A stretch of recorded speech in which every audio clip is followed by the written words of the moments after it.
was what it was. And also everyone knew.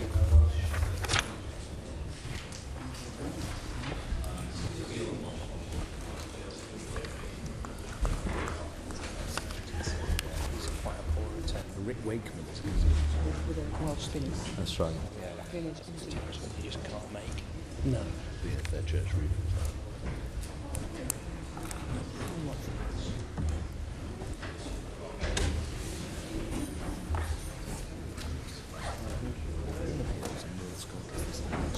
Liverpool's to Wales to.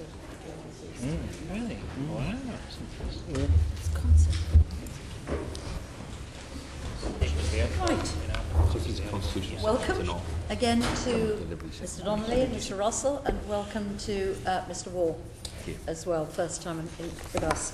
Now, we've got a not bad report in front of us, so I think it's sort of congratulations all round really to all of you for the expansion of the programme and the success, the success that it's had over the years.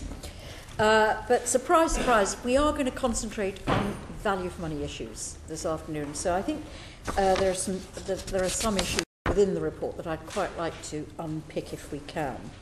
Can I just start with you by saying, I don't know who wants to answer this, but what is an apprenticeship today? What is it?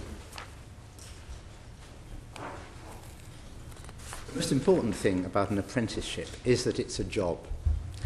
And it's a job with learning. I don't know, Simon, if you want to say a little bit more about the elements that go up to making an apprenticeship today. Yeah, Martin, thank you. I think that's the really important point. This is a real job.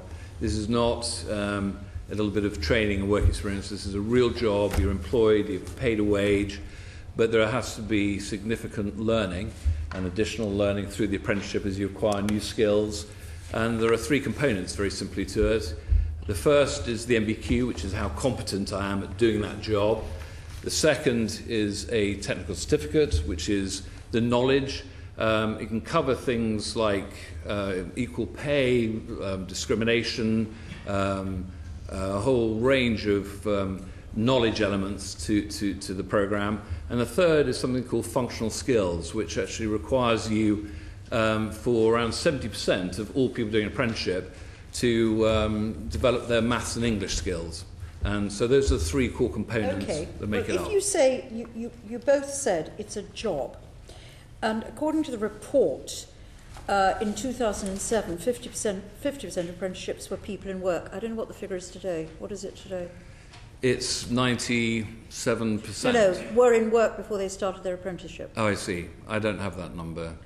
Because it's at 07, and what the report says is the figure's likely to be higher today. Yeah, there is no doubt that a significant part of the programme in the last 3 or 4 years, actually going back slightly longer, 5 years, has been the reintroduction of apprenticeships for 25-plus-year-olds, upskilling and reskilling people in the workforce. So, and we won't hold you 100% to it, but can you make a guesstimate as to what the figure would be if you went back today? You must get a feel for it, accepting that you may go back and say, actually, I got this completely wrong. Have you got a guesstimate in your mind? We believe it's around 70%. 70%. Okay, well, so my first question, given the value for money, if 70% of people who go on apprenticeships are actually in work before they start, is it just a rebadging? Can I kick off on that, Chair, because it is a very important point, and it's one that obviously concerns us from a value for money point of view. One answer is it's not just rebadging, it's not just dead weight, because we know from international figures that UK employers have traditionally not trained enough.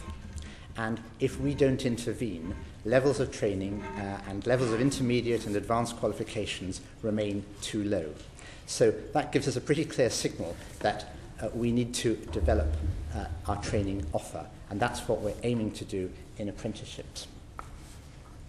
Okay, I hear that. I've just got to say to you, that's why I asked you to define it. You all said it's about having a job, right? And, when I think about apprenticeships in my own constituency, it's about, for me, primarily giving opportunity to young people to get a job and then train in it. That's my sort of old-fashioned view of what it should be. But if 70% have a job, then you say to, already before they start, and you say to me, this isn't about rebadging because all political parties and all politicians love apprenticeships. Then you have to go, it's about training in work.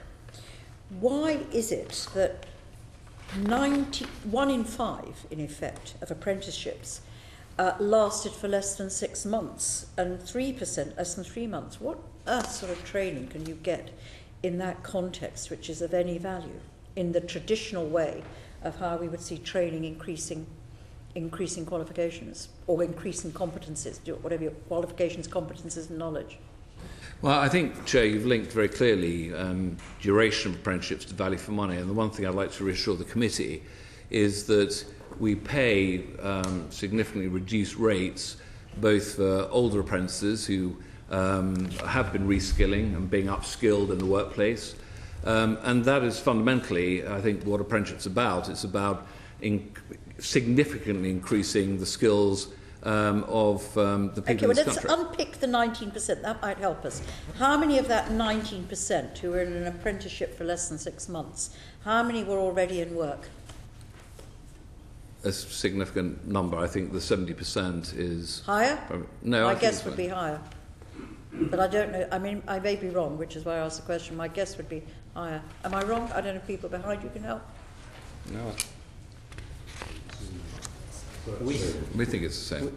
We think you're probably right, because most of these would be people who have already been in jobs for some time and may have, for example, parts of the qualification already in place, which is one reason why the training may be shorter. But let me ask another question about help us. How many of the 19% were doing advanced apprenticeships, so really upskilling to the level that the French and the Germans, etc., do it? How many were doing advanced apprenticeships of that 19%?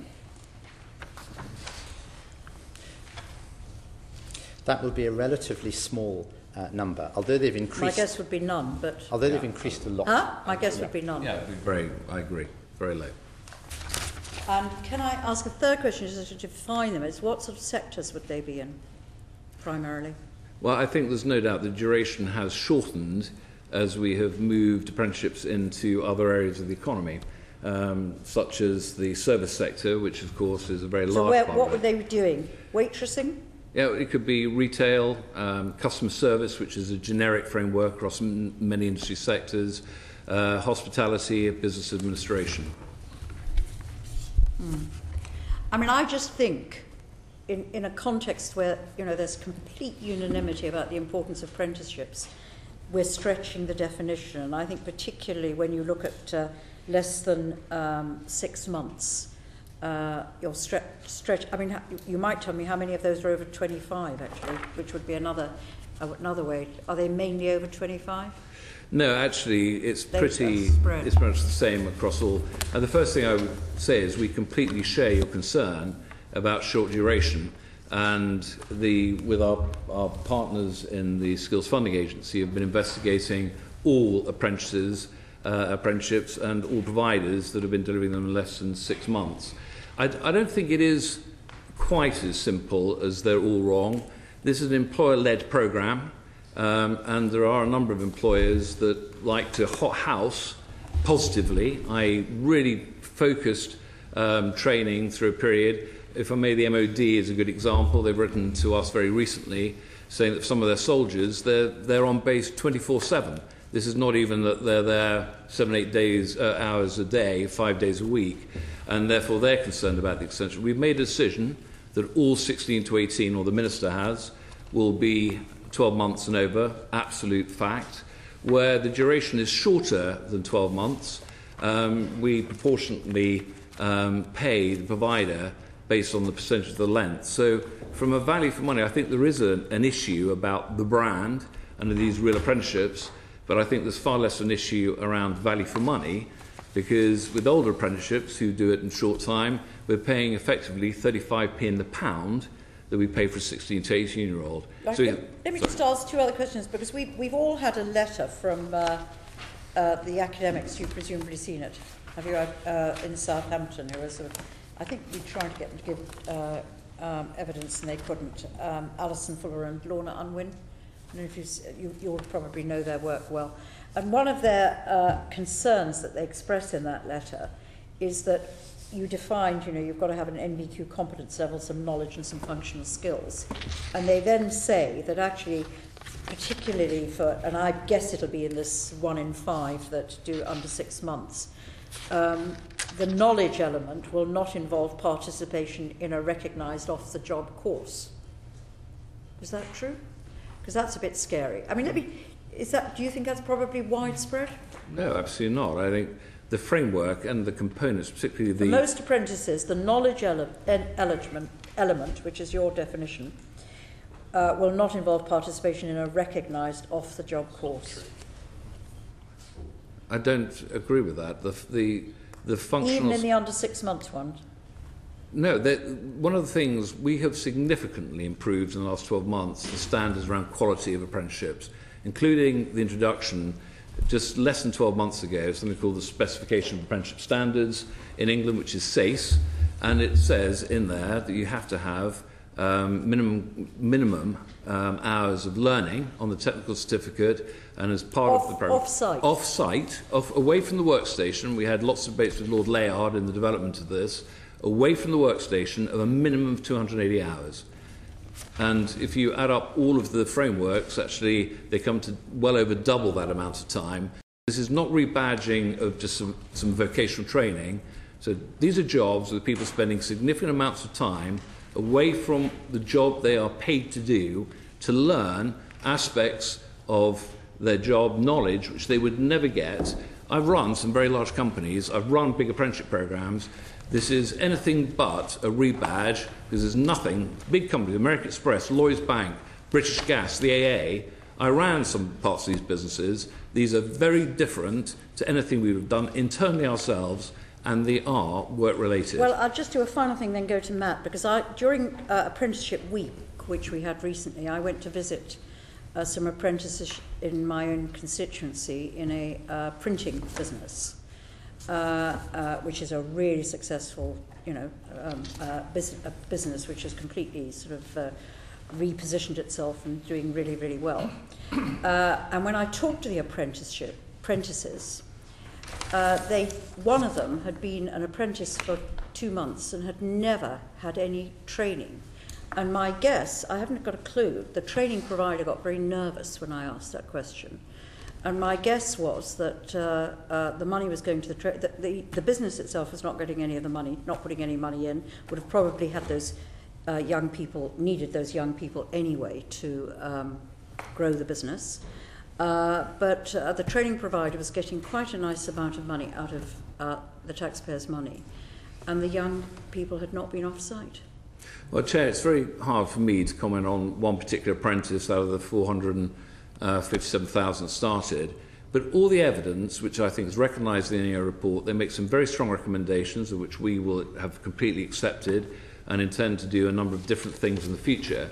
But all the evidence, if you look at it, is that Ofsted, who go to training providers that deliver apprenticeship training, have rated them very highly, and their comment is generally very positive about apprenticeships, not just about the training that's being delivered, but the employer support, which they rate as high and considerable in terms of mentors and giving that apprentice the support. That 90%, over 90% of business said that apprenticeships, vocational skills are driving business performance. We had the Warwick report, which was developed by a number of companies in this country, small, medium, large, about 30 of them, that asked Warwick University, and it has proven that apprenticeships drive additional productivity and efficiency above and beyond any training programs they run, and that's because they're trained properly. If I said to you, I think all 457,000 people that started last year, their experience is perfect, everyone is trained brilliantly well, I would quite clearly, I don't think you'd believe me. But across the programme... I'll tell you what, my very final question, then I will go to Matt.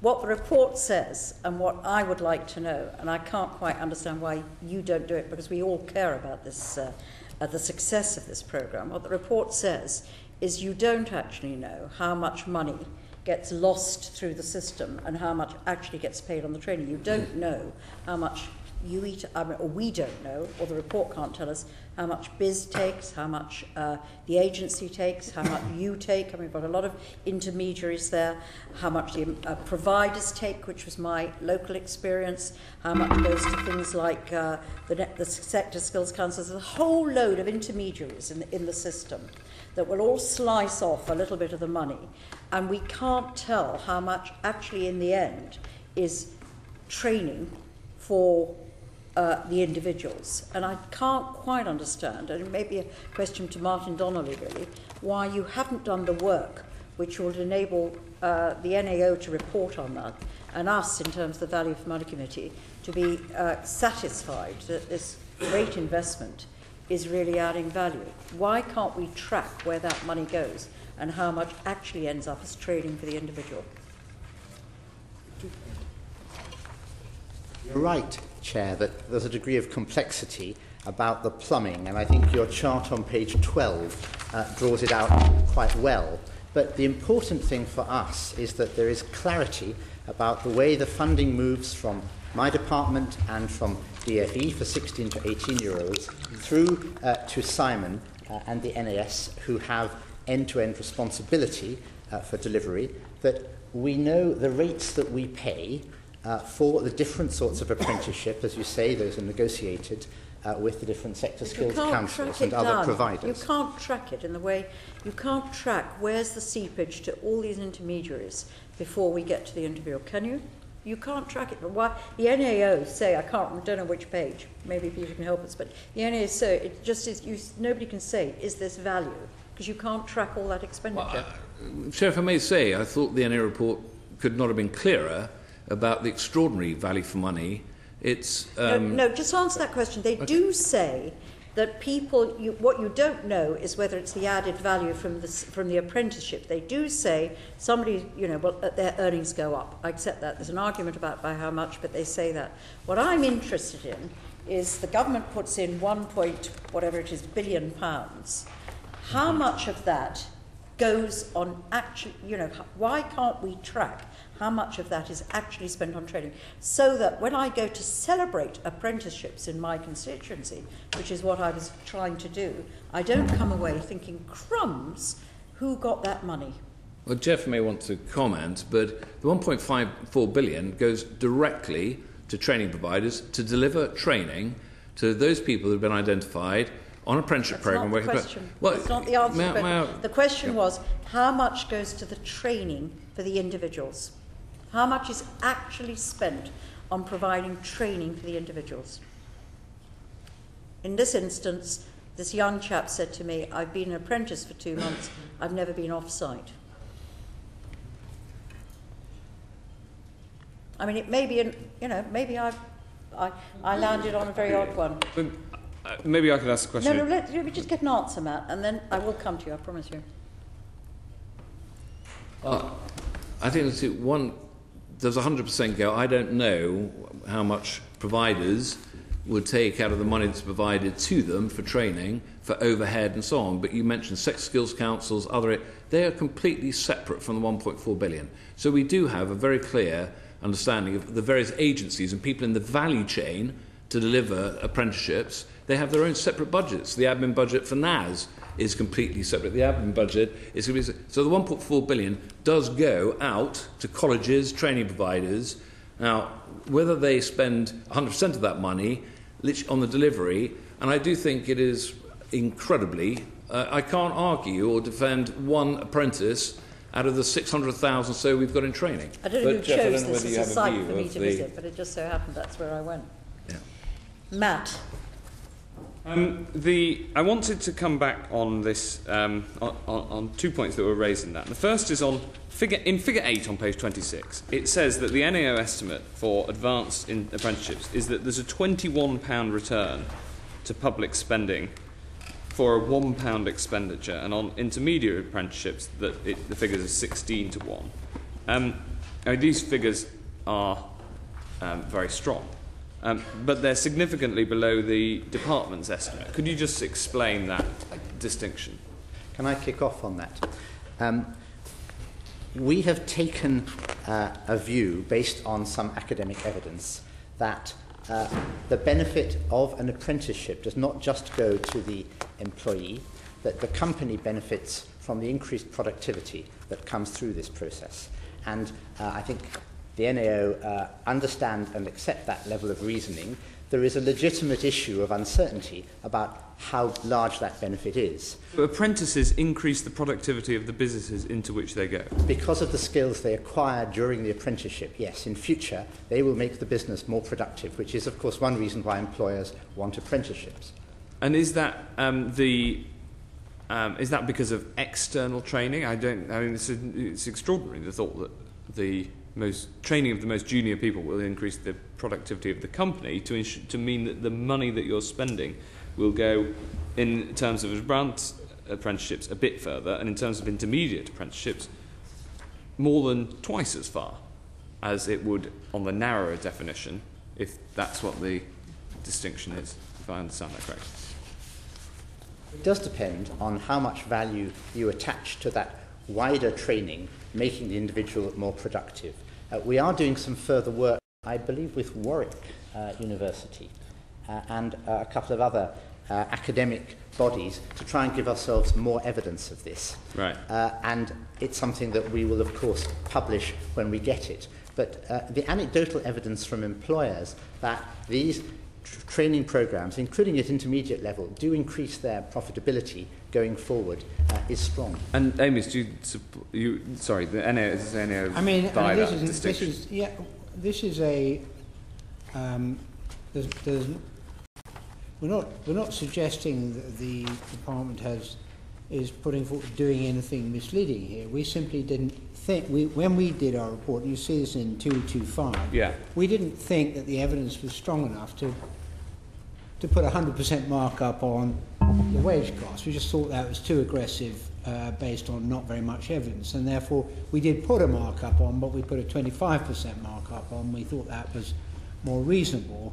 Now, you know, it's possible that more and better evidence can emerge in future, and a higher level of estimation. You have a proviso even around that, or certainly, Peter, you said even on that you don't know. Go on. Well, yes, in terms of this, as Amy has stated, the department had assumed that the benefits beyond the individual were 100%. We looked at the evidence. The department drew on previous academic research which had been done, which I think had been done in the 80s on quite different programs, and we discussed those with the academic concerned. And as a result of those discussions, we decided that 100% would not be applicable here. We don't doubt there are what are termed spillover effects, but we thought 25% was probably a more reasonable estimate. Now, that's our judgment. There is no right answer to this. There are spillover effects. So, I mean, there's always going to be uncertainty around this type of figure anyway. They're an estimate. So, and do you accept the NAO's position on that that's a reasonable explanation of the difference? We absolutely agree that the best way to take this forward is to do some more research. Yeah. We've commissioned that, and we will share it when we have it. Okay, so I wanted to come back to this point about the shorter apprenticeships, because in Apprenticeship Week, I also visited an apprenticeship area in the British Racing School in Newmarket. They put me on a racehorse. I took part in an apprenticeship, albeit an unusual one. And I wanted to push you on the flexibility point, because this in some instance, I can mention horses whenever I like. I represent Newmarket. This is. In some instances, in some senses, this is unusual. But on the other hand, all of the training is on the site. They don't go off-site at all. And it's also intensive. They have to get up at 6 in the morning and work until 8 in the evening, you know. But it means that it's shorter before they then go into the workplace. Is the system going to be flexible enough to ensure that where there is pre-work training to get people up to a standard, then that can still be within the apprenticeship programme, and by way of to ensure that you don't, by trying to get a more rigid rules around it, squeeze out some different and more unusual ways of providing apprenticeships? This balance between flexibility in very different sectors and ensuring overall quality and trying to raise the bar is absolutely fundamental. You're right.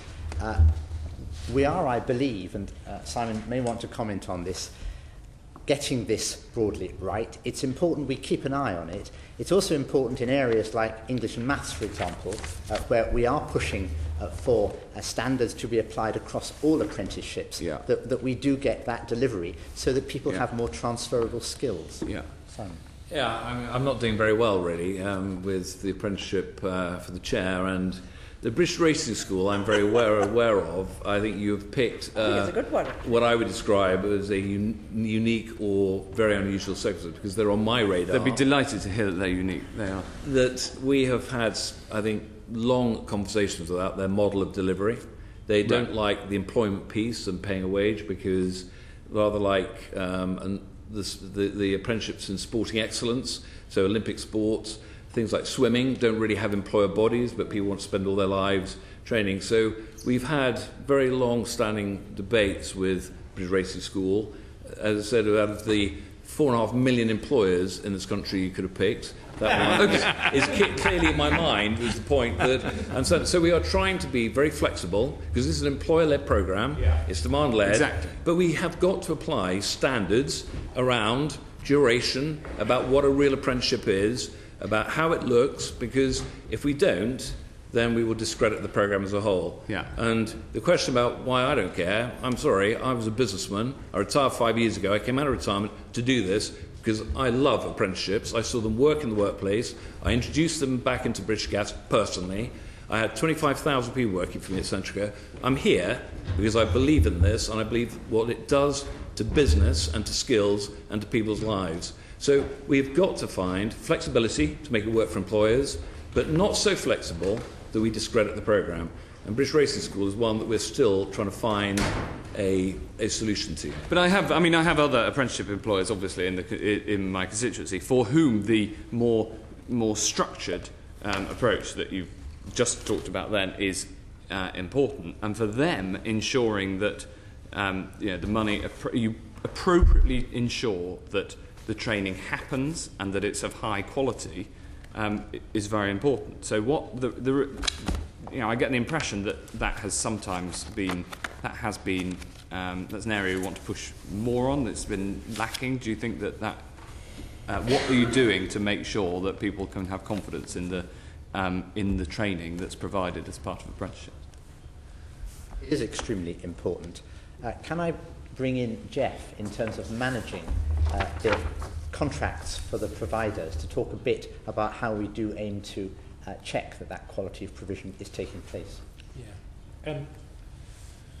Obviously, Simon and his people set the criteria and the definition and quality standards, and what we do for the National Apprenticeship Service is basically procure and manage providers to deliver to that standard. The key driver is that providers have to achieve a minimum level of achievement in terms of completion of frameworks, or they don't get our money. But what about the quality within the completion of that framework, as in to ensure that the training is good enough? We've all been on training courses where we haven't learned very much. But in order to get a complete framework, you have to meet the standards of the awardee organisation, the body that examines and ensures that the person has met that standard. And it is really the awardee organisations who attest against the standards of a framework that's devised by framework developers. What we do is we say, did the minimum requirement of your students pass the awarding organization's tests? And if they didn't, we don't give them contracts anymore, or we take money off them. And and they respond to money. It's a very, very powerful way of ensuring that they meet the standards, and we've put that across our entire business. And in the last 6 or 7 years, it's driven up the quality of apprenticeships very, very significantly. I mean, Simon will know in more detail what the figures are. It's no different, I think, to doing GCSEs or A-levels, in the sense that you have to do an exam in the academic world. As part of the MVQ, you have to prove your competence to do the job at the highest standard that you can do. And you pick modules, and your employer picks as part of the framework that you will complete. So at a very basic level, for someone doing business administration, one of the modules may be around arranging a large meeting. And the components sitting around that will be health and safety considerations. It will be around actually putting an agenda out, have the capability of producing good minutes. So there are many modules. They are then evaluated. I have to, as the apprentice, to produce a portfolio of my work over the period, the 12, 18 months, hopefully. And if it's 6 months, we're going to sort that. The 12, 18-month period, I have to prove to an assessor, and I have to do exams as part of my technical certificate. And I've interviewed, hundreds of apprentices in the last 3 years have been doing this, and they assure me and tell me that it's very hard because they get bounced back, they produce part of the work, and that's not good enough. There isn't enough content. Where's your proof? And with employers, about embedding those skills. That's the other thing about wanting apprenticeships to last longer, because we don't want the 1-minute wonder of doing the training course, working very well, and then over time seeing those skills and productivity just sort of drift away a bit.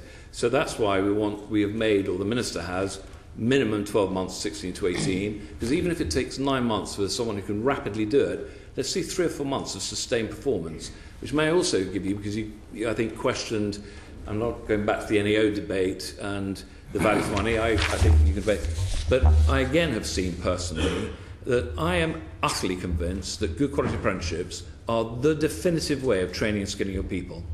And when we first started doing that, say in some of our call centres in the AA, we took 5% of our call centre staff, we had very high turnover rates, our turnover for that group fell dramatically, but we also learned, because they were so much better at the job, having completed it, we took that best practice from that 5%, and may have been a cheap way of doing it incidentally, by taking the benefits of training 5%, we started spreading that best practice across the other 95% and putting more and more of our people. So there is a halo effect of getting a small number of your people at any level, junior or middle management, to do things brilliantly well in a structured way with a national qualification, nationally recognised qualification, and then seeing that uplift the organisation as a whole. Okay. Austin, Richard, Ian, Stuart. Yeah, I agree with that. But the question is different. We've always been bad at training apprentices in Germany and other countries, and that's shown on figure 4, the incidence of apprenticeships in the workforce. But I was surprised at the difficulty in getting employers to come forward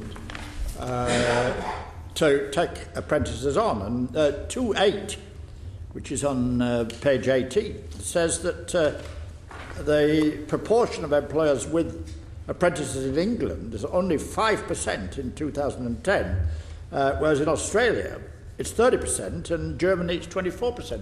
Why is that? I mean, in Grimsby, the Grimsby Evening Telegraph has had a campaign to get people to take apprentices on, and the apprenticeship service has actually been very good at going around employers and pushing them to take apprentices on, but the take-up is still lower than you'd want. Why is that?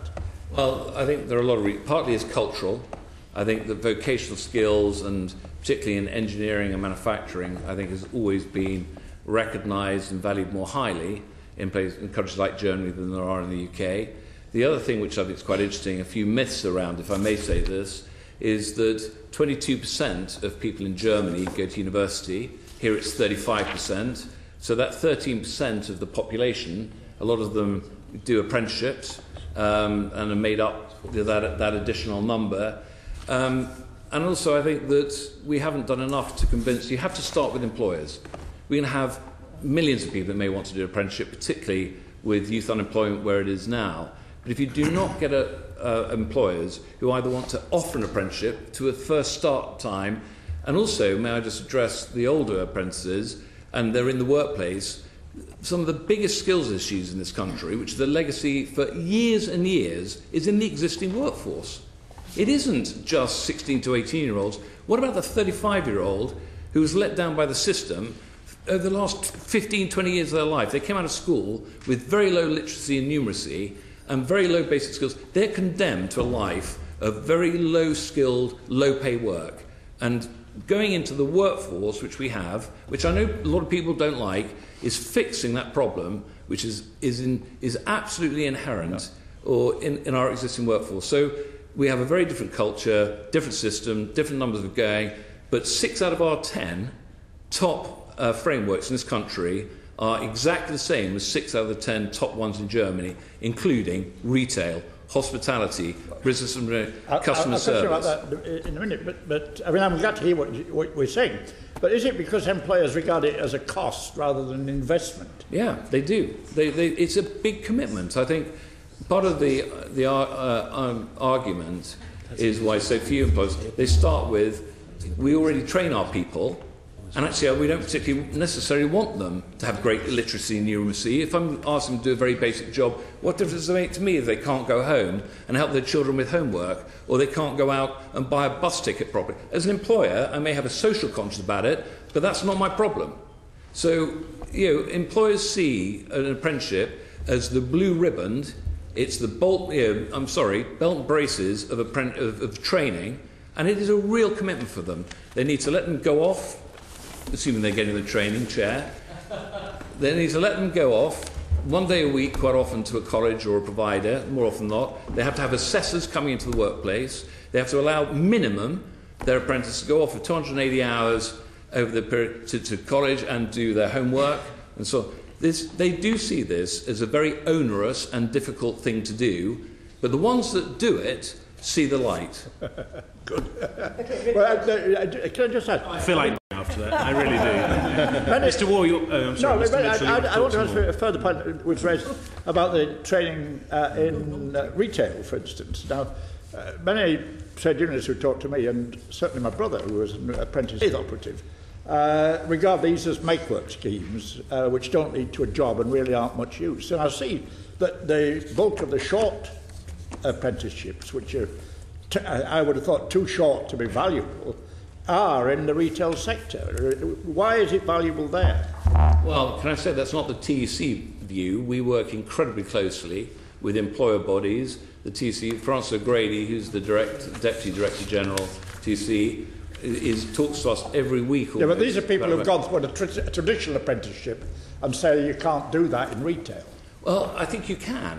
I think people don't understand the complexity of doing a retail apprenticeship around logistics, around time management, around customer service is an important part of it.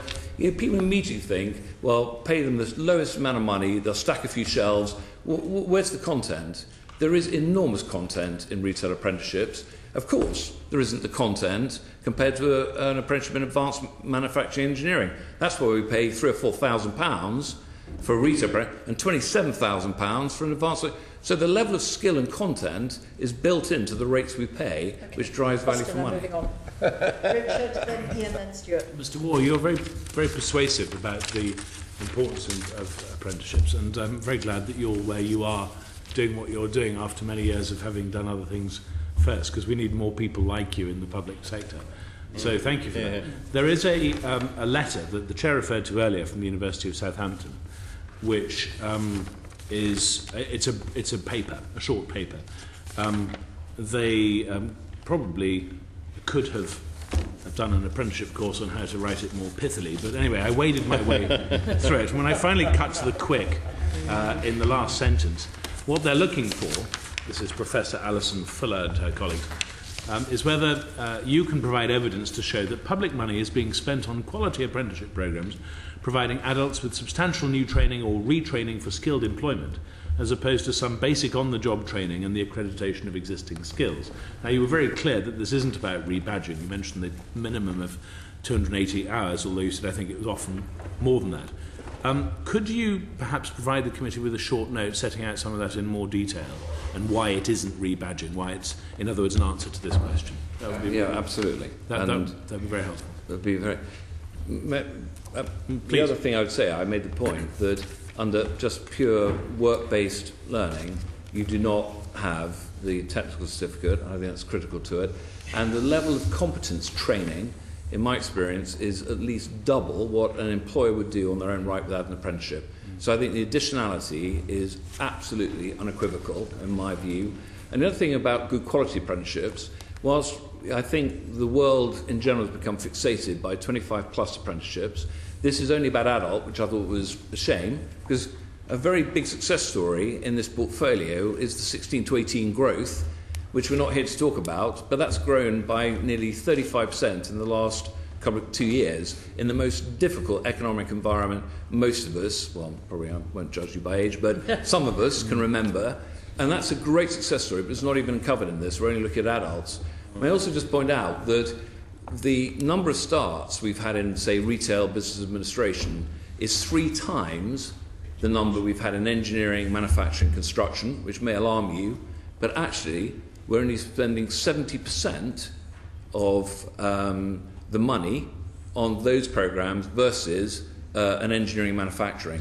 So engineering and manufacturing and construction are by far and away the most money we spend than any other framework, but it's about a third of the starts because of the quality of the training. And the cost of each place. Yeah, and construction engineering have fewer people in the workplace today than they had 2 years ago. Perhaps you could, in your note, add something further about why it is definitely, why there is definitely a significant amount of additionality. I'd be very happy to. Hang on, I'm going to finish my next question. Because I want to come on to the costs, Mr. Donnelly, and perhaps Mr. Russell, because one of the things Mr. Waugh said earlier was that he couldn't necessarily look inside an employer or a training provider and see what their overheads were. And one of the things that is of concern in this report is how little a grip, let alone an up-to-date grip, you appear to have on the costs facing training providers. I'm referring to paragraph 3.19, where it talks about the tariff values, it talks about how complex they are, some of them very dated, using information dating back to 2001, where the evidence to support it is no longer available, and adds that tariffs have been adjusted in some cases simply to reflect the change in annual budgets rather than any assessment of delivery costs. And it goes on to say, without robust information on costs, the agency and the service may unknowingly subsidise some apprenticeship frameworks more than others, potentially distorting providers' decisions on which frameworks to offer. Why is it that you don't know more about providers' costs?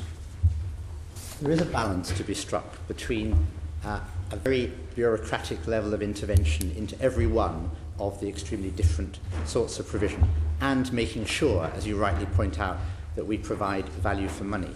I'm satisfied that the systems we have in place do that effectively, and I'd like to ask Jeff to say a bit more about how we do that in practice. I suppose there's 2 levels to this. At a very high level, as Simon has already said, we do take a pretty robust view about what we pay for versus what's being delivered. So as Simon has said a number of times, we pay significantly less for frameworks that have smaller content. So speak up, Peter. Yes, sorry, my voice doesn't carry very well. I can hear that. We do pay significantly less for frameworks that have less content or less training provision. On the specific point the NAO raised about the process that is used to effectively determine what we'll fund, it's true some of those are quite outdated, but they're mostly things that are intentionally outdated in that we didn't update the costs. So we're actually paying against costs that are quite old right now, and I'm pretty satisfied that that just drives more efficiency. Having said that, You all sound pretty satisfied. Mr. Donnelly said, I'm satisfied the systems are all fine, which is a classic accounting officer answer, and you sound satisfied as well, and you just said so. But what I'm not clear of is, do you know whether a provider is making a surplus or whether a particular program is costing it money? Do you know that? Do I know if a provider's are you asking me if I know whether a provider makes a profit? Yes, I mean I don't understand if you virtually don't have every one of our providers makes a profit. If you don't have a clear understanding of the provider's cost, how do you know how to set the tariff? Well, we do have an understanding of the cost components, but the NAO is correct that some of those costs are a bit outdated, but we do definitely have a cost model that takes into account the various components of the cost. But it's true, is it not, that you don't know the extent to which providers may be earning surpluses or incurring losses on some types of apprenticeships? Virtually every one of our providers overall is making a profit. They wouldn't. And do you know about how much profit? not on an individual basis, but how do you know that they're all making a profit then? I mean, because they wouldn't stay in business very long if they didn't. Well, they might be subsidising it from somewhere else in the business. They're just private, even colleges or businesses. Very few of them would continue on with a particular line if they weren't making money. The idea of profit isn't bad. It's the question of whether it's competitive, whether the tenders are competitive. That's what really matters. And in terms of making sure that profits are appropriate enough to keep them in the business, as you say, but not too much. And the problem, so how many providers are there in the market that will that make sure that the market's competitive, and crucially, how many drop out over a given time period? We have a total provider base between the agency that delivers all sorts of either apprentices or adult skills of about 3,300, right, including 300 odd colleges. Hugely competitive, and generally they only drop out when we kick them out. And how often does that happen? Well, 2 years ago we decided that given that 500 of those providers were attracting 3% of our funding, that wasn't a particularly efficient use of public money, because too much of it would go into overheads and not enough into teaching and learning. So we set the minimum level at which we would be willing to contract with providers at £500,000, and that forced a consolidation amongst the smaller ones to make them more efficient, put more money into teaching and learning. So actually the problem is there's lots of people that want to come into the business, so I don't believe that there's a significant number of providers that aren't making sufficient money. I do take the point, though, and one of the things my staff do monitor, because we get the accounts of all these things, is whether they're making too much money. Right, on this point we've got Amias, Fiona, and I want to just pop in a question, and then I'm going to Ian. I really just wanted to ask, we don't make very many recommendations in this report, and as the chair rightly said, it's a generally positive report, but we do think it would be desirable, as you simplify the tariff mechanism, to get and maintain a bit more current views on what the cost structure is likely to be. Do you accept that recommendation? If I could answer that, I mean, actually, we are revisiting the entire pricing structure for not just apprentices but all adult skills to simplify it, but also, in effect, we're piloting schemes to market test some of this, because from my point of view, I employ a lot of people that sit there and try and figure out costs. My preference would be, if we could, to just tender what people would be willing to pay for it. The risk when you do that, of course, is that it's a race to the bottom in terms of quality. But we are going to pilot things like that, because if we can take advantage of the fact that this is a very marketized public service and very competitive, to try and make that competition work for us, that I think would allay your concerns. If you can leapfrog this question, that's fine. But in the meantime, what I'm simply saying is we are aware, and we reflect the fact that you're looking at the tariff system, and we simply are making a modest proposal which could have an updated understanding of cost to go with it, if that's all right. Can I add that we do accept that direction of travel is absolutely right. We want to get further up the curve without losing the benefits of simplicity and not adding bureaucracy and putting people off. Isn't it essential that you have better information if in future, as I understand it, you're planning to ask the worker and the employer to pay for level 3 apprenticeships, so that they're giving cash contributions, which at the moment employers don't at the moment? Isn't it going to be really important that you know the costs at that point? And I'm sort of, how's the timing going to work? The level 3 FE loans will come in from 13-14, and obviously are likely to be focused on the advanced apprenticeship end. I think it's fair to say, and Jeff will correct me on this if I'm wrong, that we have more detailed knowledge of those because they are more complex and there's a bigger training ask involved. Well, that's true, but also you're quite right, because in a sense, that is marketizing the issue.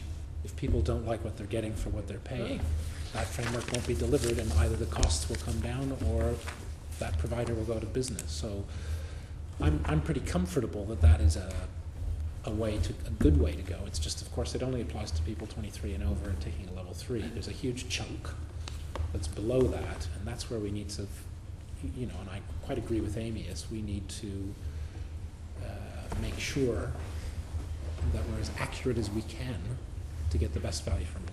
I'm sort of slightly wondering what studies you've done about it, because I, like everybody else, visited various apprenticeship schemes in my constituency during National Apprenticeship Week and was very, very impressed by what I saw, which was at various different levels. One of them was the scheme run by O2 in my constituency, which is a level 3 apprenticeship. Talking to the young adults on that apprenticeship, it was clear to me that they had chosen it because they didn't want the costs of university, and they thought that getting into work, getting paid, not saddling themselves with loans was, their pick, if you like. And I'm just wondering how clear we are about the economic. I'm not questioning the policy. I'm questioning the value for money issues here. How carefully we've studied the value for money impacts of this change, which is going. I don't think O2 is going to find their contribution hard, but a number of people who are providing of employers who are providing higher level apprentices are going to be surprised by the fact that they're expected to pay 50%. A number of the students will be surprised by the fact, and I'm just wondering, how carefully you're aware of the difference that that's going to make in that take-up. I think it's a question for Mr. Wall, really. Yes. Well, this is directed at the learner, and the reality is I think we have got a lot of work to do in the next 12, 18 months to really be as explicit as we can with the learner about the wage premium and the benefits, in the same way that I don't think too many people go to university would think, well, there's a significant wage premium to be a graduate, but there is. And I think if we can sell the benefits, and that's why I think we've had so much success with many things we've still got to get right and work on in the future. Absolutely agree with that. But one of the reasons we've had such great success, we've been really driven with employers, which is the point that Austin Mitchell made earlier, about the benefits that derive business benefits. And we've therefore got to convince the learner that if I do a level 3, and it is at level 3, and therefore I'm doing an advanced or a higher apprenticeship, the value to me, actually the loan will be paid out of actually the sort of additional profits I will make by not doing it. So I'm significantly better off. Are you confident you can do that selling job? Well, I was very confident we could do it with employers against, I think, a very negative. I mean, you made the point about the, I think, renaissance of apprenticeships. You go back to just over 10 years ago, 60,000 people started an apprenticeship in this country. 25%, when you want to talk about quality, 25% completed in just before the millennium. 25%, so 15,000 people completed. We're now at 76% last year on completion. So we've done a great job. But are you confident you can persuade young people and employers to do the level 3 in the new, with the new constraints on you? Well, we have a lot of work to do to get the messaging right, to convince people, and that's what we're doing over the next 12, 18 months. We have about 18 months before we introduce this. It is a policy which is very clear in terms of actually improving value for money and getting people to make a greater contribution individually towards this, and we will work to make it work. Okay. Then one final question on providers, then I'm going to come to Ian. A4E is a provider. They provide £8.6 million worth of... No, that was her salary. No, her dividends. It was exactly 8.6 million. Absolutely right. I haven't tweaked that. I'm really sorry. You are right. 8.6 million. They were found by Ofsted only to be satisfactory, which is not very good in Ofsted speak. And their success rate in 09-10 was 50%, 50.1% for advanced and 59.3% for intermediate. Are you looking at their performance, and have you audited their work? We look at the performance of all our providers. Have you looked at A4E's performance, and have you audited their work? We look at the performance of all of our providers, including A4E. Have you looked at A4E's performance, and have you audited their work? And we've just finished, just about to finish an audit of their existing offender. Of say what?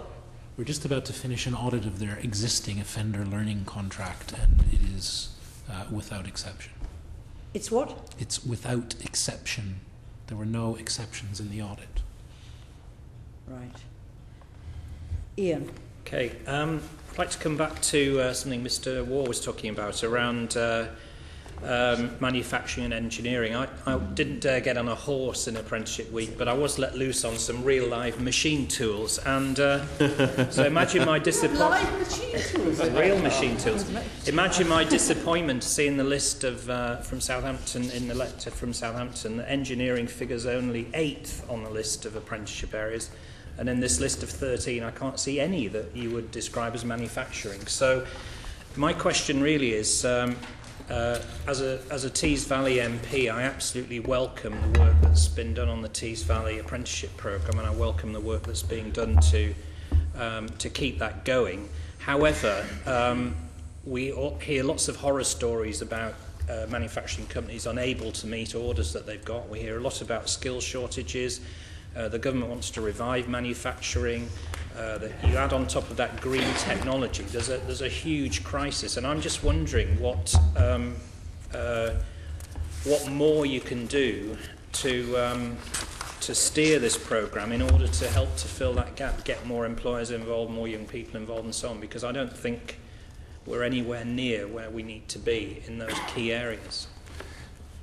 That's an opinion, but I'd be interested if you share it. You know. We absolutely share your ambition for manufacturing and engineering, and I think I've said 2 or 3 times already this afternoon, this is a employer-led, demand-led programme. So we cannot, of course, insist that any employer, any sector, takes it any more serious than others. There are a number of priority sectors, and in fact at the very top of the 8 that we have, driven out of the Biz Growth Review, they set the strategy overall, and we, as a delivery agent, will then draw it. The very first at the top is advanced manufacturing engineering. We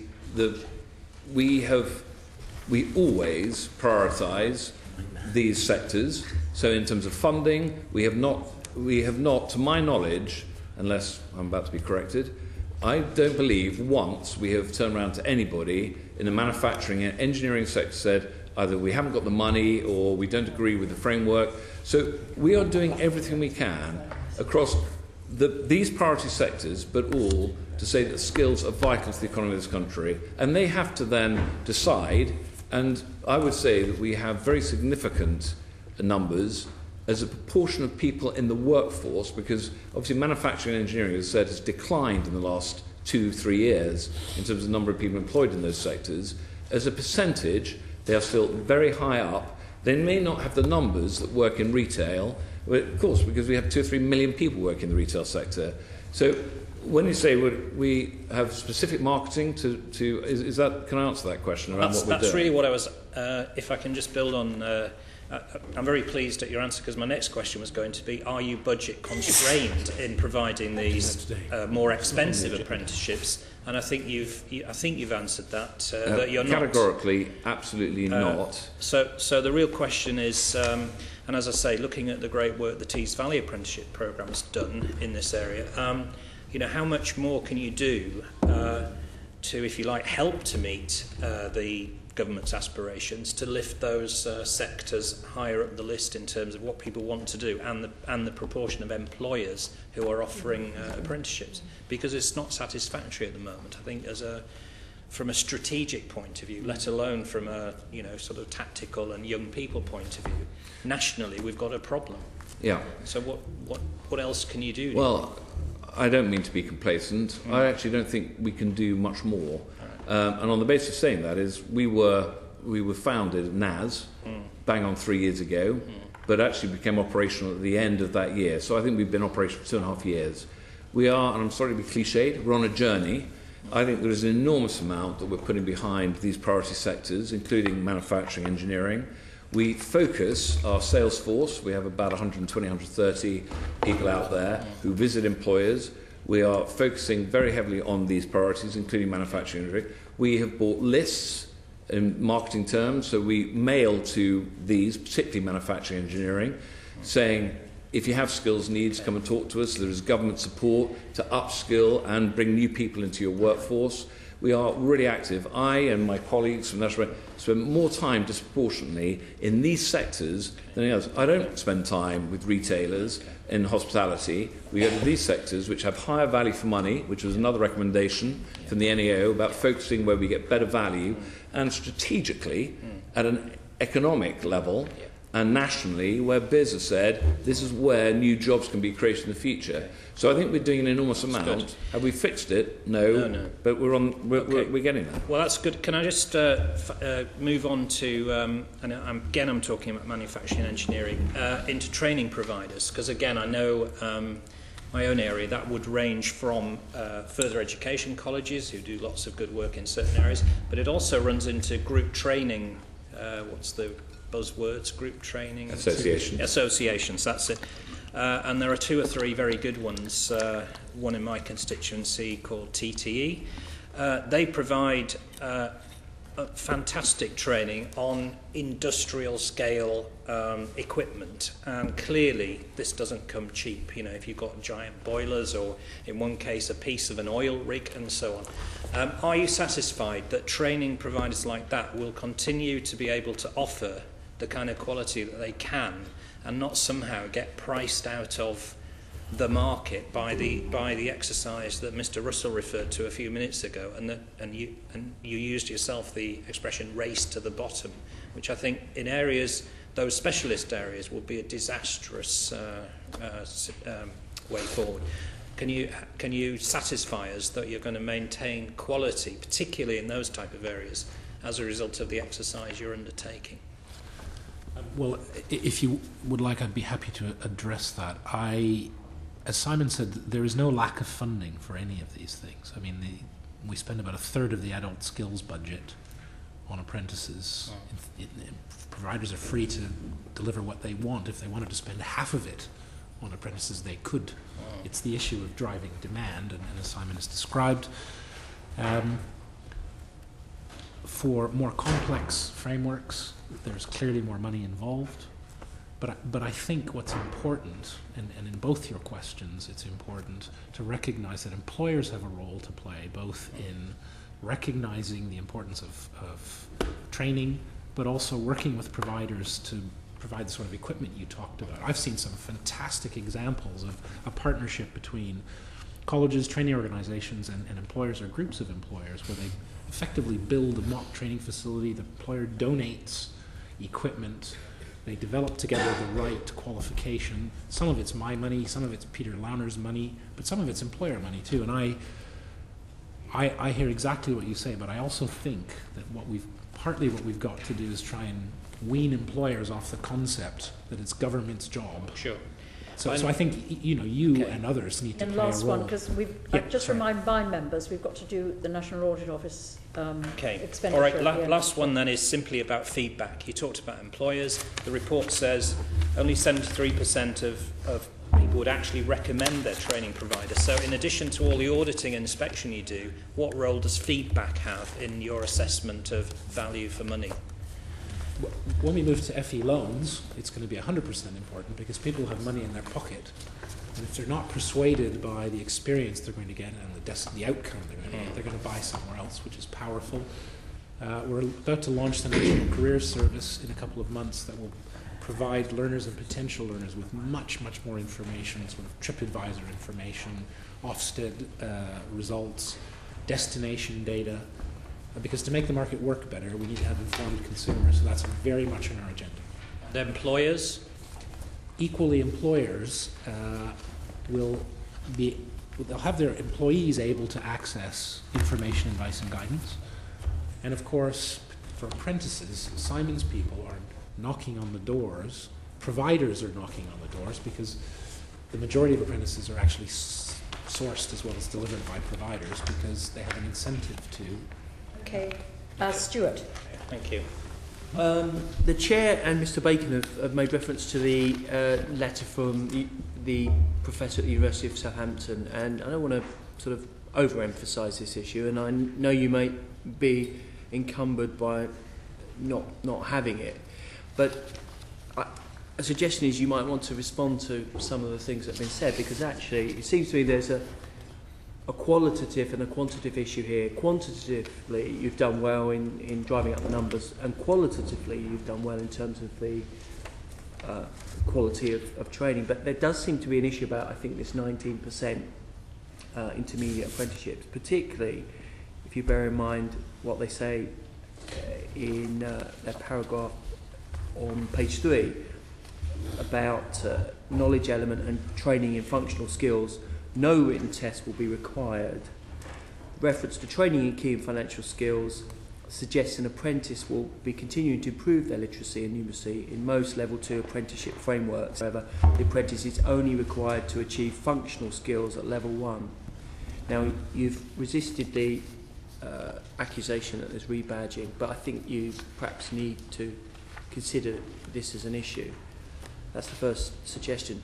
On a quite a sort of micro point, if I may draw your attention to page 24, paragraph 221, about the issue of the guidelines that have been produced by the government on specifications of apprenticeship standards, particularly on guided learning hours, of 280 guided learning hours. This is quite a confusing area, because the government seems to say you have to produce these guided learning hours of training. It then transpires that the guided learning hours aren't defined, monitored or enforced. The providers have said they don't take any notice of the hours and they're not relevant to work-based learning. And the service says that providers do not record how many guided learning hours they deliver. But that apprentice must now declare if they've received the guided learning hours. So there seems to be a different perception from the different parts of the equation as to these guided learning hours. I just wondered what your view on that was. Are you going to bring a level of consistency, and are you going to adhere to the guidelines on apprenticeship standards? Yeah, I mean, may I take that? Can I just, first off, the government didn't set 280 minimum guided learning hours. That came and is embedded in the frameworks, and the frameworks are developed by the sector skills councils, who represent the employer. And the sector skills councils, who have boards of employers from the sector, small employers, large, macro, sit on their boards, and they have detailed work that goes into what are skills needed for that sector, whether it's new frameworks adjusting them. They develop the construction of that framework, including the technical certificate, and their view was the knowledge element, that 280 hours, and rather than the competency element, was vital to it.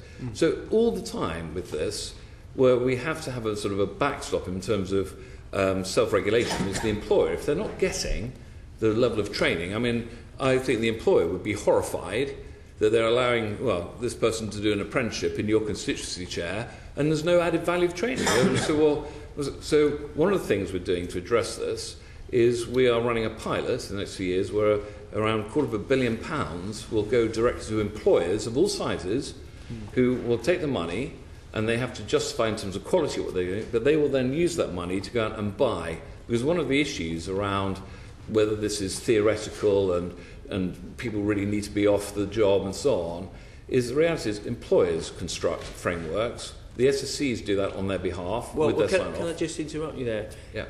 It's not as laissez-faire as that, because these are statutory guidelines with the accent on the word statutory. So, we're talking about value for money. If they're not, obviously there has to be a degree of flexibility, but if they're statutory guidelines, they should be adhered to. We agree, and what we cannot do, I mean, there are 300 people that work in the National Apprenticeship Service, down from 370 about a year ago. We do not have the resource, and nor does the Skills Funding Agency, to go and ring. But people like Ofsted and other bodies that do go in and look at the quality will have an opinion. And the other thing is, you have to, when you sign off to get your certificate and you complete your apprenticeship as a learner, you are asked to validate the amount of time you had off away from the workstation. And we are, when you asked, I think, the validation process somebody did, we are doing hugely more research, despite the austerity and lack of money, on what was your experience like. So even if we get duration right, we get completion rates to 76, 80%, You could still say, I've completed it, I did it in 18 months, but did it really add value to you? What was it like to do this apprenticeship for the employer? And we're doing much more of that research. So through that, we will get, as long as it's representative samples of it, whether this is either being ignored and people are not either getting the time away from the workstation, or the 280 is not being adhered to. And is that the substance of your 87 inquiries into providers, that they're not adhering to the statutory guidelines? No, it was very specifically working in partnership with the Skills Funding Agency.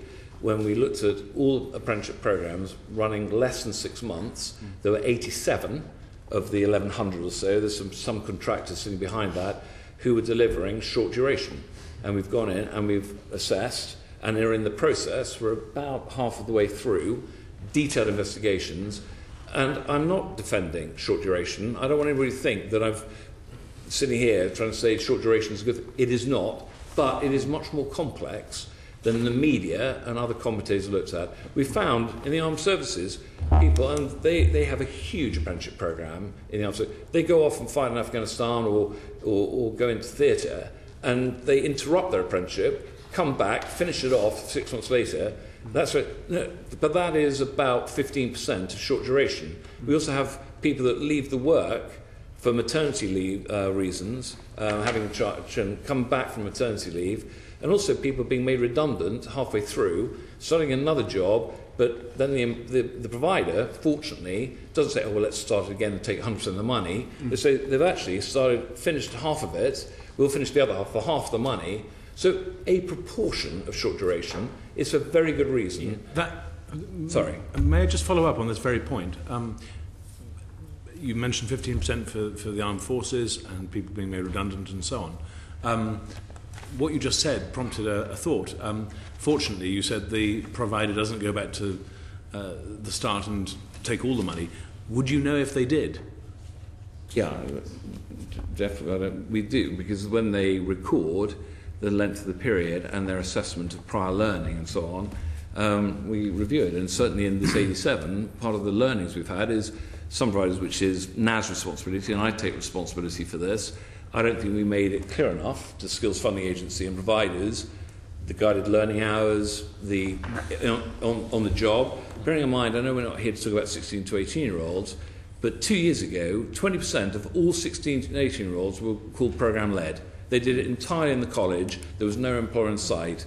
We've reduced that by 80% in the last 2 years. And the reason the 10% is British Racing School and a few that Rathbones, the charity, there are a few examples where we've said, OK, it's fine, because you have seriously disabled or disadvantaged people. So the percentage and whether we would know, we track the duration. We've been back to those 87 that are doing short. We've asked for money back where it's quite clear they've asked for more than was there.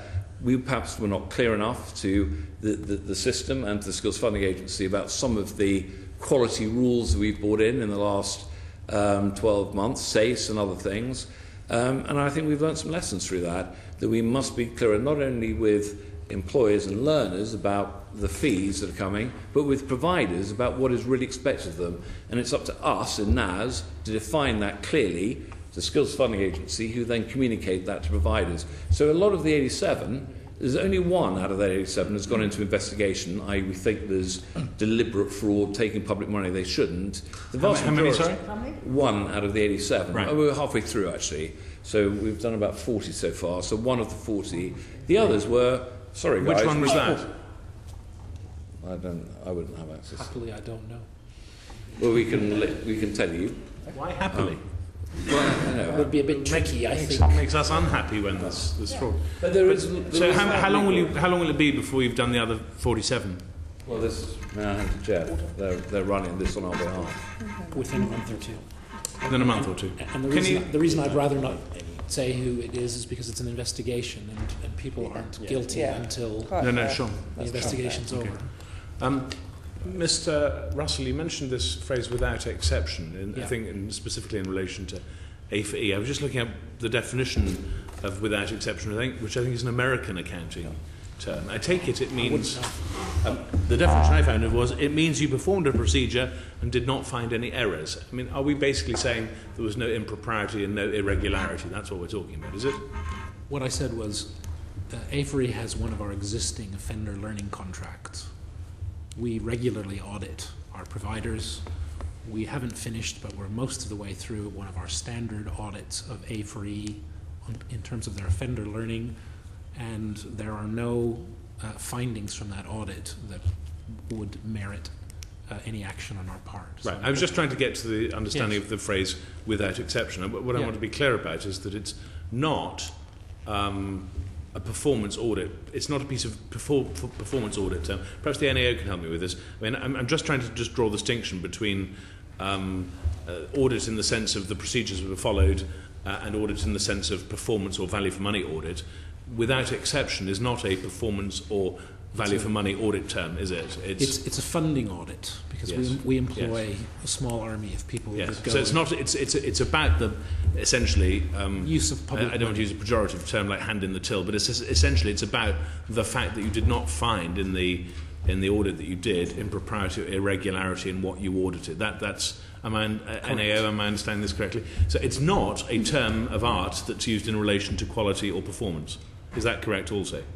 Well, it deals with quality in the sense that there are minimum levels of performance and completion, which, as I described earlier, are a key driver of quality. So we check those. We check the existence of learners. We check whether the learning was actually delivered. We check that people attended classrooms. So it covers effectively the question, did you make the use of the money that we gave you in accordance, did you use that money in accordance with the terms of our deal? Yes, but I'm just trying to establish that it is, in other words, you used it for the purposes we asked you to use it for. Therefore, I'm asking, it's not a performance or value for money term, is it?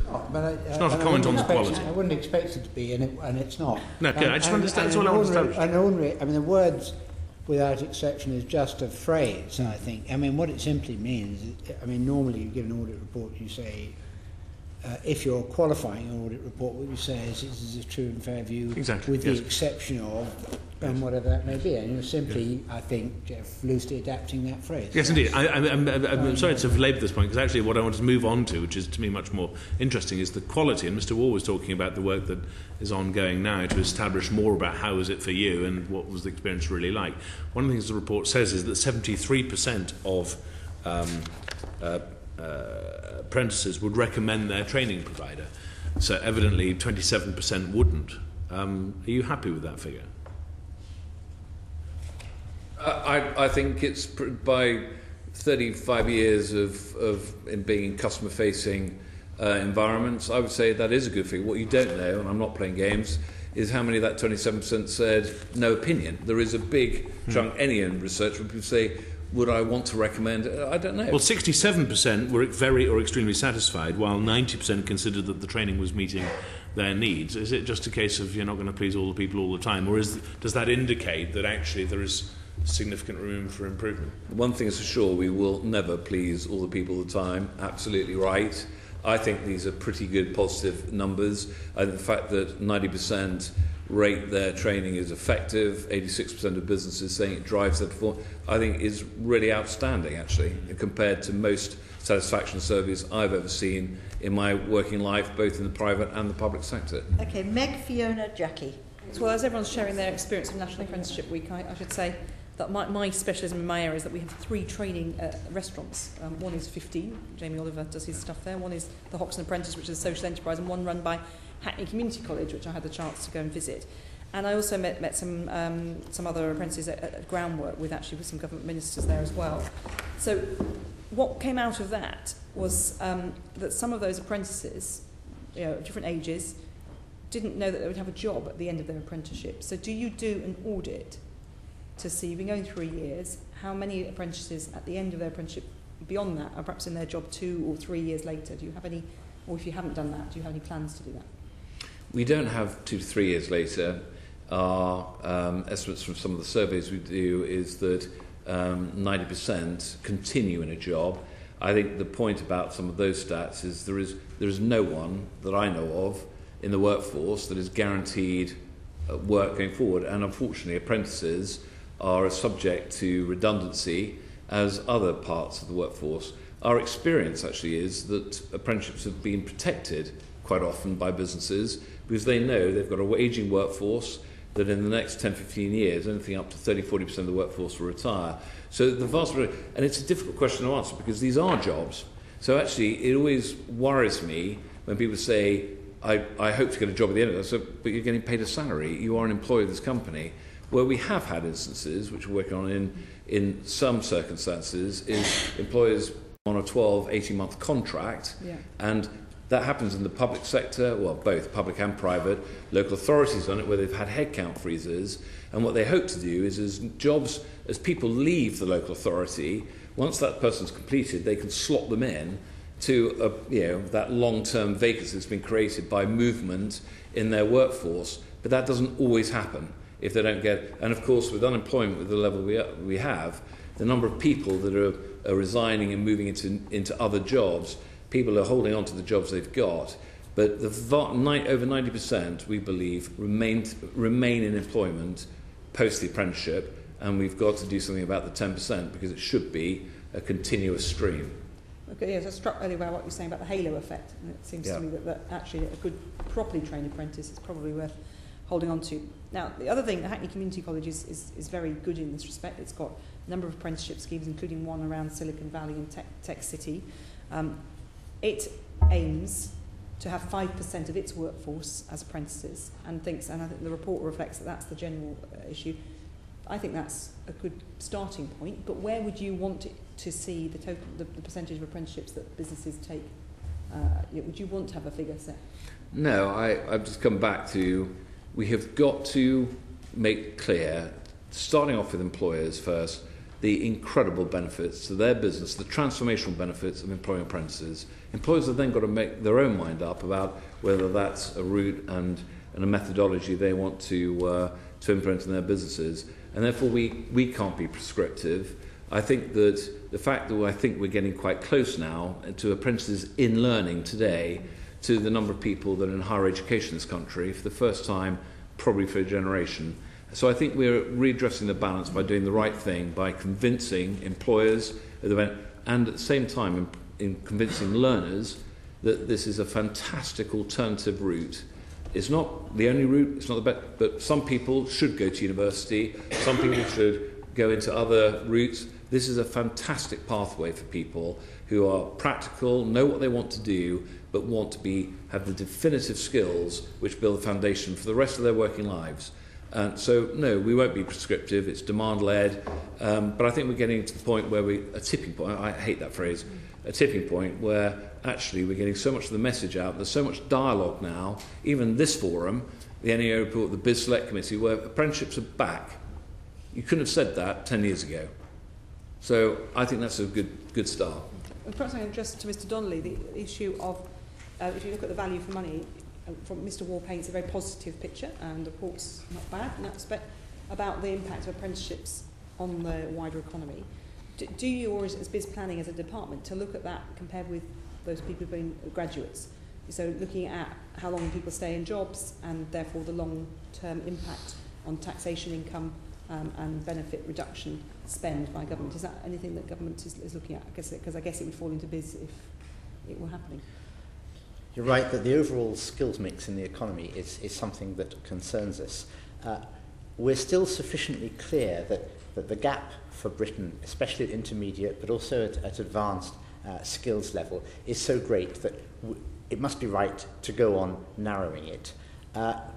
We are also clear that it's important to work with the grain of the direction people want to go in, but I think we've got more to do in two areas. One, as an employer, and we were doing this across government with the Cabinet Office a few weeks ago. We need to have more apprentices in our own workforces of people who are already working, because it's a great chance for people to upskill, become more productive, get more flexible. And we also need to do more to stimulate demand. So one of the issues is getting more younger people, but also people in the workforce, to want to ask for apprenticeships. So we've had, just going back to the manufacturing theme, in front of 1 Victoria Street, 3 Formula One cars. Huge apprenticeship programs behind those. We've had advanced aerospace out there as well. We're doing electronics. We're trying to do more, and there is a lot more to do. In answer to Meg's we question, need to do better. In answer to Meg's question, go on, ask it again. Are you monitoring the impact on the economy of successful apprenticeships versus successful graduates? You know, whether more apprentices stay and work long. I mean, it's early days on the current apprenticeship scheme, but the apprentices, if for example, you had more apprentices staying in jobs longer, are you balancing that against what the benefit is of going to university? That's a yes or no. Yeah, it's quite an important message to people when they're making choices. No, I'm not aware of any academic work. There is increasing anecdotal evidence that employers find people who have done apprenticeships are actually more valuable to them at an early stage than people who have been graduates because they add value immediately. But in terms of value for money, this seems quite an important issue because we've got a huge political debate about how to pay for university, big hoo-ha about that, cost for employers and others putting in money into training. If we're looking at the public pound, and there will still be public pound going into universities, there will be the public pound going into the training that Mr. Russell's organisation provides. Are you tracking what the benefit of that is so that individual, will they stay in job longer? You're saying you're not at the moment, but you're aware of anecdotal stuff. Are you planning to look at that? Because it seems to me if you're in government coming in, you'd want to know that sort of thing when you're deciding how to spend money on skills training. Again, it's a yes or no. It's a fair challenge. We're not doing it in that way. It does come out through the success of different businesses. And I just come back to a point that Simon made, and I hope you feel this is answering the question, because I think it is, that at the moment we're not constrained in the funding of apprenticeships on engineering or manufacturing. So the challenge isn't at the moment the supply side of money. Were that to change, then I think we do need to do more in the area that you've mentioned. So that I'm going to go to Jackie, but I'm just going to intervene there because a couple of times you said in that exchange that level 3 is important. Level 3 is where we don't do as well as the French, in the international comparators. You say money's no problem, yet we're introducing a scheme whereby individuals are going to have to put up their money through loans, and employers are. It just seems to me, given Mr. Donnelly's objective, or the department's objective of more level 3s, given actually it's the area where you haven't been as successful as you might have wanted to be. It's only got up 2% in the last 5 years, the level 3, according to the figures in the report. It's 31 to 33% of apprenticeships are level 3, according to the report. Why on earth at this point, if money is not a constraint, are you introducing loans? Can I say, my response was very similar to that. Skills and levels, exactly the same as the academic system, from GCSEs to PhD is a pyramid. A tiny percentage do PhDs. We're building a foundation of people at level 2 where, again, nearly 3/4 in this report... I understand that, but Mr. Donnelly said, I'm just going to take you on, because I accept fantastic work you're doing. I don't want to take away from you the great work you've done. But Mr. Donnelly said in his answer to Meg Hillier that level 3, one of the reasons he wasn't quite looking at the value for money of the level 2 was level 3 was what the department considered interesting. The report says level 3 is the area where there's been less success in apprenticeships. You've had a greater growth of level 2 than you have of level 3. It's gone up 2%, 31 to 33%. Correct me if I'm wrong, please, Peter, in the last 4 or 5 years. I think that's what the report says. So why? Just another question of it. And then we hear money isn't a problem. Mr. Russell said that. Mr. Donnelly said that. Money's no problem.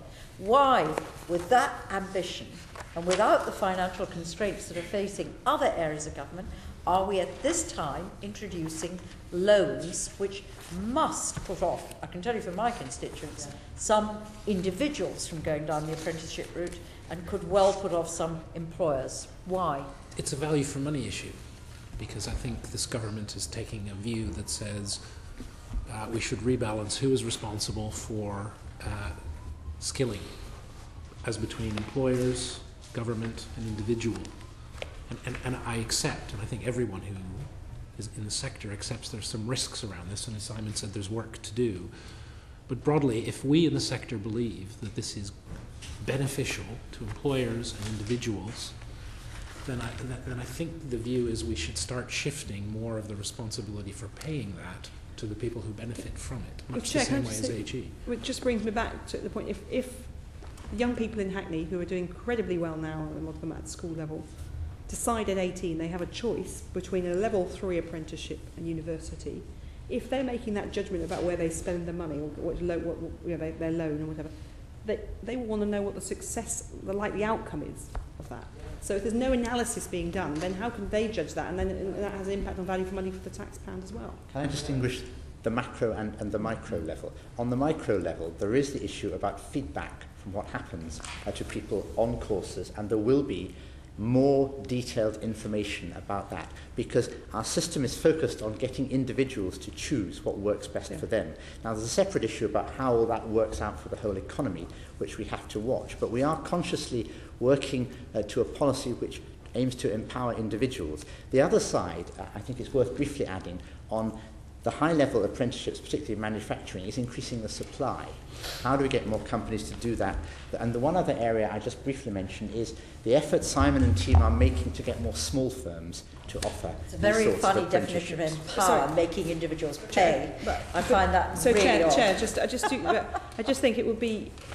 There's a danger when you talk about the macro model that if individuals make choices on the basis, perhaps, let's say, well, just of the money up front, so maybe it's cheaper to do one than the other, then it might skew the skill set that we get out for the wider economy. You know, we're talking about wanting more in manufacturing and keeping that base going. I'll leave that one. I think we've probably pursued that a bit. But just one thing on the point that Stuart Jackson was raising. I've seen on the Olympic site challenges where people have been asked to self-audit. In that case, that they lived locally and got Olympic jobs. Here we're requiring a certificate of completion can only be given to apprentices when they've declared themselves that they've received the required amount of training off-site.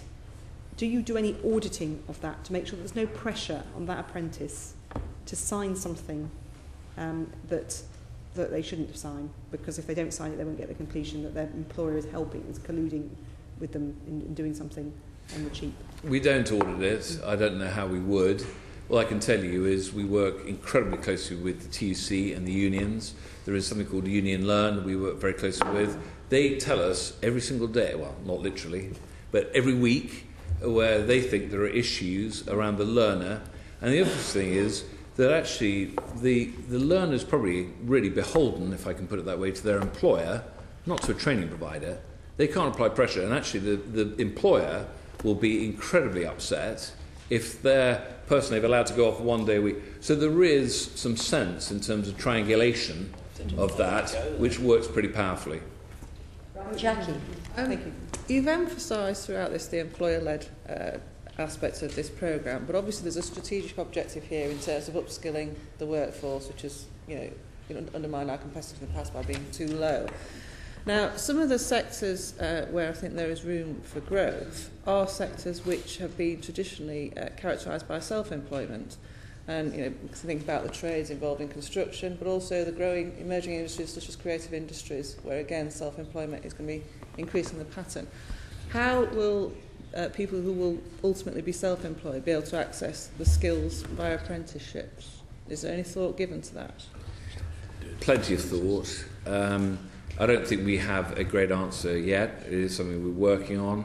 For micro businesses, we have something I think was mentioned, GTAs, ATAs, which are these apprenticeship training associations where they can club together effectively. We've struck this, not interestingly enough, just in construction, where, of course, they work through subcontract arrangements, so it's a highly fragmented industry. We're coming across in the area of digital. I think someone mentioned IT and digital.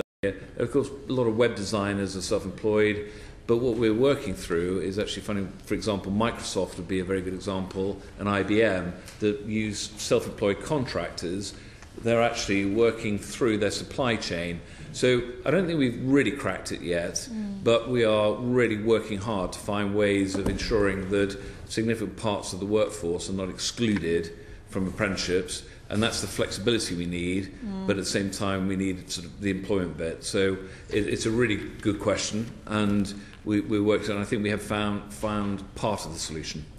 To add another area we're working on, which is challenging, is design and fashion. I was talking to London Fashion Week about how you build creativity and the young designers and how you link in there. And there are some real challenges, and we've got to crack them because it's so important. Yeah, because we're talking about a very different labour market from essentially we're taking an old model of apprenticeships and bringing it into the new models of employment. It doesn't exactly fit. And I think that's where you're at a cusp of challenge, really, because, I think everybody around this table wants this programme to succeed because we all believe in apprenticeships, and, your enthusiasm for them actually shines out. But because of the speed with which the numbers have increased, we are getting to this quality-quantity dilemma. And I think there is a very real risk that the brand of apprenticeship becomes undermined if you can't maintain that quality.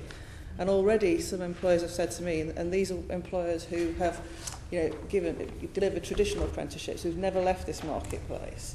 Well, we deliver proper apprenticeships, not these new things. It says here in this report that, as part of your challenge, that you will continue to fund some training opportunities, but perhaps not brand them as apprenticeships. How far have you delivered that? I mean, we talked earlier about how you've withdrawn funding from, or you're analysing the principles of very short-term ones, but I think there is a real qualitative challenge to some of these if we're not going to undermine the brand, which I think will ultimately impede your ability to offer some of these more advanced apprenticeships that you've been talking about. Can I first say, it's interesting you talked about traditional and employers that have been doing it for years and probably in traditional sectors. I hear this all the time from manufacturing, engineering, construction, and it really irritates me, because why would, right across business, if one industry or even country, Japan, developed Six Sigma, for example, in terms of problem solving and a whole range of quality cycles, if you see something which works brilliantly well, why not lift it up and apply it as best practice? I can tell you, when I first came across apprenticeships, we had it in British Gas, well, no, it was before that actually, but let's say British, we had it in the engineers. And when we talked about call centres, we said, don't be ridiculous. You don't have call centre apprenticeships, and you don't have people in our reception. But actually our reception people were welcoming the world to our 65,000 employees. So can I first say that I think this, and I think it's snobbery around it has to be advanced, high-end or whatever. Definitively skilling people and giving them that foundation is vitally important. We know that to their prospects, the value for money coming out of their wage, enhancement and so on. So the first thing I would say is, if it works brilliantly well in manufacturing and construction, why would they resent something brilliantly that they've created, held on to for hundreds of years, not want other parts of our economy to share in that? And we pay the difference. So this thing about it's not a real apprenticeship, that's why we pay £4,000 for it, not giving advanced manufacturers £25,000 for it. It's still about skills and about the way you learn and practical and vocational learning. I also, and I could be accused of being defensive, but I don't think we have fundamentally a quality issue here. I think we have a fantastic programme. All the analysis, so much of it is in here. Great value for money. I think employers saying it's changed my business. Learners saying, 73% I think it was, said, I want to do more of this. And bearing in mind, it's not like GCSEs, I'm going to move straight to A-level straight. These are job related. So if I do level 2, more often than not, I can't move immediately into level 3 or level 4 because I have to wait to be either promoted or do a bigger job, but that's what level 2 enables you to do. So I think at the margin, where we have really poor provision, where learners are being let down, employers is, I think, sub 5%. Now, I can't prove that to you, and okay, on 450,000 starts, 5% is what, 9,000 or whatever it is. Is my math? Just put a question. No, 22. Yeah, it's 22,000. Can I put a question to you about it? Because we've heard a lot about employer-led, and I think maybe the problem that I met when I was hoping I was going to go to a fantastic scheme in Barking was because it was provider-led. So if the provider gets the money and not the employer, the provider will, maybe not provide anything, or provide to the qualification that is the most profitable for them, or something like that. And I just think you've said a lot about employer-led, but if it's at the moment the system is quite provider-led. That's why we are embarking on this pilot for employer ownership, where they get the money, they have to then submit a bid to us around what they're going to do. So it can't be, I'm just going to use it to do my own training as I would anyway, and I'm going to subsidise it. They have to prove that what they want to invest it in, apprenticeships and other vocational learning, has real added value, real incremental learning experience for the people they want to train and so on. And they will then, as an informed, if like, buyer with the money, go not just driving to the bottom in terms of quality, but actually go out and say, right, who's the best person out there? And it is re-engineering. I hear a lot from employers, bearing in mind that it's provider-led, it's qualifications-driven, it's government-driven, and we are trying to change that around. And that will take some years of cultural change to get employers to step up to the plate.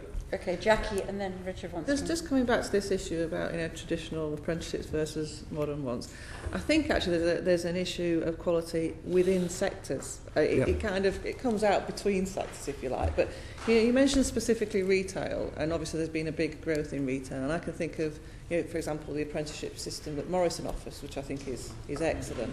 But effectively, you are going to be comparing apples and pears depending on the nature of the business. How do you differentiate there in terms of funding? Would you have differential levels there as well? Absolutely. Yeah. Not only, I mean, if you go back just 2 or 3 years, if we spent £100 on a 16 to 18-year-old, we paid £50 for a 19 to 24-year-old and £40 for a 25-year-old. Yeah. And we've discounted that by another 10% because the demand was there, the supply demand. We knew we could do that on the rates that we charge. And on top of that, for macro large employers, over 1,000 employees, we applied another 25% discount. Yeah. With the very large employers, and Morrison's is a fantastic program. I mean, if you read the press, it's all disgraceful, why are McDonald's and all. But actually, Morrison's are one of our biggest employers. Yeah. And if you want to find some of the people in this country with the lowest level of skill, lowest level of numeracy, then go to a Morrison's, go to an Asda, go to a Tesco's, go to some of the big hospitals. So the great thing is these employers have clustered up for us because we're paying for the individual to be trained. Yeah. It just happens the employer gets the benefit. So we then negotiate very clearly with Asda Morrison's, not just this sort of standard rack rate we've got of £40 for 25 minus 25%. We negotiate individually, and our focus is, I know this is about adults, is 16 to 18 first, and securing as much of that, new employees coming into the workforce. Then we go to 1924 because we hope, again, it will address some of the NEET issues and so on. And then 25 plus, if they've given us a lot of that, 16 to 24, we will then pay something, sometimes, but sometimes at 25p in the pound, and sometimes not at all. So these really big schemes, the employers have large swathes of people who desperately need, and it may be a bit try, but I've got a fantastic quote in here from some research of a 35-year-old woman said, the apprenticeship, I've felt a failure all my life. I've never succeeded in anything, and now the sky's the limit. And that's what we're doing thousands of times over, hundreds of thousands of times over. So I agree with you, it's not perfect. I think quality is an issue, but I'll tell you, we're all over it. We don't want to be associated with poor quality programs. We want to be associated with great value programs, the highest quality, changing people's lives and transforming the economy through the skill transformation that we can get through business. And that's what we're about. Richard. Why don't we get you to run the whole government? 50 years of failure in the public sector, we just need you, Mr. Wall. I had one question about this pilot. It sounded quite interesting. But I think I heard you say, and obviously the issue of employers finding that it's government-led, it's not really doing what we want it to do, we've got to fit into the wrong shape for what we really need is one you've got to get round. But I think I heard you say the employers get the money and then. So it sounded like you hand over some money and then they go shopping. Is that right? And if so, how is quality controlled in the pilot? Well, they have to bid for it and say, I want £1 million and this is what we're going to do, because we wouldn't hand over public money, especially with the Auditor General sitting here, without absolutely verifying what the programme is, what it's buying in that sense. And part of the debate we're having with the UK CSS, Charlie Mayfield has been driving this, the chairman of the John Lewis Partnership.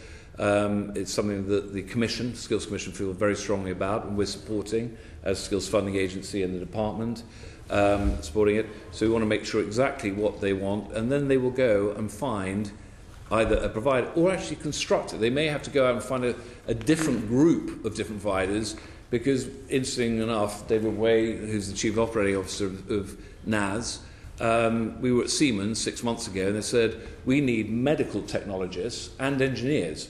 And at the moment, we've got them vertically, people who understand sort of medical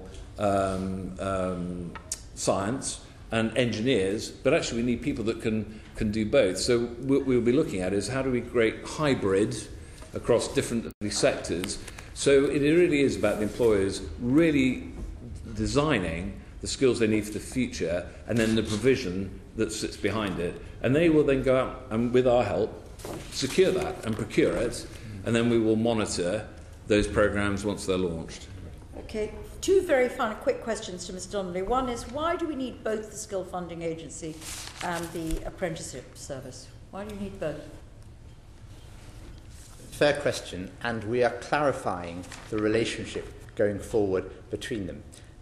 We've got a Skills Funding Agency which covers all of the adult skills funding, so not just apprenticeships.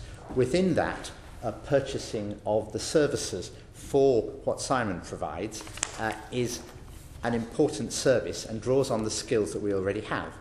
The two organisations are co-located. We are clarifying both the accounting officer relationships and the policy, and moving forward we are planning, ministers want to turn Jeff's operation into a more standard executive agency so that it fits into the wider model which the Cabinet Office sets up. But I'd stress that it's a culture of cooperation and people literally sit next to each other. I think there's some duplication in there which in these constrained times could be got out of the system. Just as you read the report, you just wonder why you've got two. I mean, you know, I can see it's evolved over time, but it just seems to me, and particularly if we are moving into now bidding, employers bidding for money to the apprenticeship service, I can't quite understand even there. Skills Funding Agency will no longer be doing the providers. The employers will be buying it. Probably some duplication. There's two chief executives, but I think, as you can probably tell, he's the salesman, I'm the accountant. And I think that's a pretty good combination. I think duplication, Chair, is minute. We work incredibly closely together. I think it's worked fantastically in your organisations? Yeah, within our organisations. I think the accountabilities could not be clearer. Our job is the end-to-end responsibility for apprenticeship. So if there's market failure, learners that aren't happy, not getting the right thing, don't know how to access apprenticeship, an employer, how do I get involved in this? That's all us. So we're customer service, sales, marketing, and working on strategy with the department, but the department owns the strategy policy. So you can become an executive agency too? We're part of it, actually. We are in the Skills Funding Agency, and the reason there's very little duplication is it was set up that way to ensure that we don't create our own HR department, our own IT, our own finance. All of that is provided. So they're the sort of mother. We have the umbilical cord to us. We are very externally focused. They're about financial control. And then one of the biggest things, NAS was created through, I think, a submission by a group of large employers who said, if you want to transform apprenticeships in this country, you need an organisation that's going to be dedicated, have end-to-end responsibility. I think the cultural difference between our two organisations could not be greater. And I think if you turn around and said, you know, RBS have decided they're going to buy Virgin Media, you think, how does Virgin, you know, we are about a brand, about customer, about quality.